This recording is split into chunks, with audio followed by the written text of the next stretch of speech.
Code ભરી કન્યાઓને કન્યાદાન. ધન્ય છે તરાજાના ધની એ બલવારાને. કંઈક કોડભરી કન્યાઓ વિના વાંગે ઘરમાં પુરાઈ બેઠી હતી.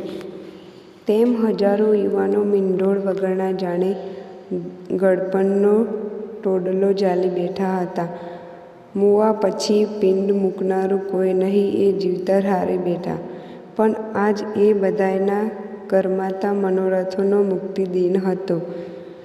તરાજા ડુંગર ઉપર સૂકા ભટ્ટ પહાડ પર ભાતીગર માનવ વૃક્ષોના નંદનવન ઝૂમી ઉઠ્યા છે.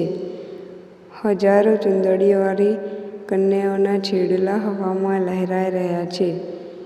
મોડ બંધા જુવાનિયાઓની જુવાણી જાણે ફૂટી નીકળી.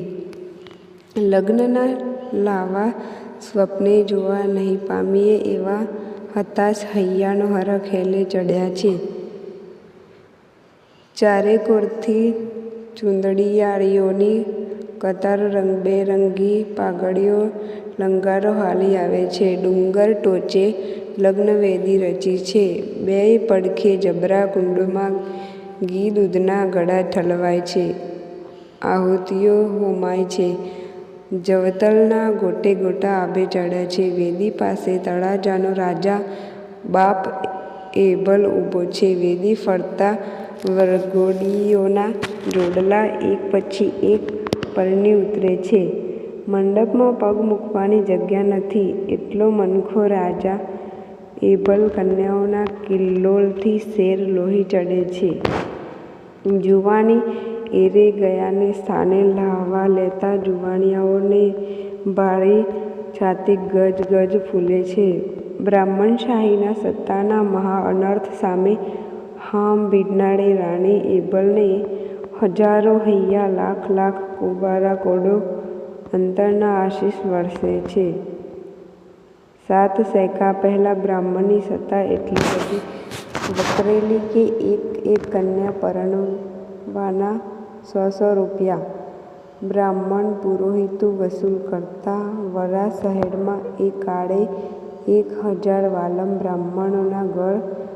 આ વાલ્યમો ત્યાં વસતી કાયસ્થ જ્ઞાતિના ગોર હતા. એથી મોં માંગી દીક્ષા યજમાન પાસે પડાવતા. ગમે તે વેચીને પણ ગોરનો લાગો ચૂકવતા. એથી અનેક દીકરીઓના માવતરો આ બ્રાહ્મણનો બરડાતોડ લાગો ન ચૂકવી શકવાને કારણે પોતાની પુત્રીઓને 30 વર્ષની કરી બેઠા હતા. આ દંડ સામે કાયસ્થો કાકલુદી કરતા કે ગોર મહારાજ લાગો ઓછો કરો. બાપ એવડો મોટો કર અમથી શે ભરાય દયા કરો.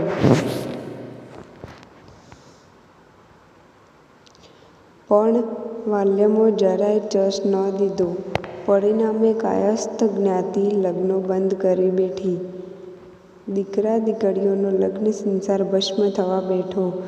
પણ વાલ્યમો પથ્થડ કાળજા ન પીગળ્યા. ઉલટા એ તો ધમકી આપતા, લગ્ન નહીં કરો તો અમે ત્રાગા કરીશું, ટોડલે લોહી સાંટીશું, બ્રાહ્મણ હત્યાનું પાપ ચોંટશે ને ધનો તપનોત નીકળી જશે. વાલ્યમોના ત્રાસથી કાયસ્થો ત્રાહી ત્રાહી પોકાળી ગયા. એમને બૈના માર્યા. રાજા એબલ પાસે ગા નાખી. રાજા એબલ દા સાંભળી દંગ રહી ગયો. એમણે કીધું, ચિંતા ન કરશો. તમારી દીકરી એ મારી દીકરીનો તમત મારે લગ્ન કરો. હું સૌના લાગા બ્રાહ્મણોને ચૂકવીશ. તોય વાલમનો મત ન ગળ્યો. એમને રોકડું પરખાવ્યું. પેલા પૈસા પછી ફેરા આવું વર્તન જોઈ એબલને પણ ભવા ચડ્યા. એને કાયસ્થોને કહ્યું, સૌ પોતપોતાની કન્યા લઈને ચાલો તળાજે. ત્યાં હું રાજના રાજપુરોહિતોને બોલાવી ફેરા ફેરવીશું ને કન્યાદાન દઈશ. કાયસ્થો પોતાની પુત્રીઓને લઈ તળાજા ગયા. એબલે તાલધ્વજાગીરી પર વિશાળ લગ્ન મંડપ ઊભો કરી હજારો કન્યાના બાપ બની કન્યાદાન દીધા. કરમાયેલા જીવતરને નંદનવન બનાવી દીધું. કાયસ્થોએ દીકરીઓ હેમખેમ પરણાવી. પોતાને ગામ આવ્યા ત્યારે ગોરોએ તેમને દબાવ્યા, ધમકાવ્યા કે અમારા લાગા ચૂકવો નહીંતર ત્રાકા કરીશું, લોહી છાંટીશું. એબલે વાલ્યમોને સમાધાન માટે જહેમત કરી પણ એકના બે ન થયા. ઉલટા એબલની સામે થયા, શ્રાપ આપવા માંડ્યા. એબલ વાલ્યમોની અવળચંડાઈથી નીકળી ઉઠ્યો. તેને ચોખ્ખું કહી દીધું, તમે હવે મારી રૈયત તરીકેનો હક અને રક્ષણ ગુમાવો છો. તમને છૂટ છે, જાઓ. વાલ્યમો એબલને શ્રાપ દેતા નીકળી ગયા અને કાયસ્થોએ સાધેલા બિલોએ વાલ્યમો પર હુમલો કર્યો. ભાલા તીરોએ શોથ વાળ્યો. બચ્ચા એટલા ભાગ્યા વળામાં વાલમનું બીજ પણ ન રહ્યું.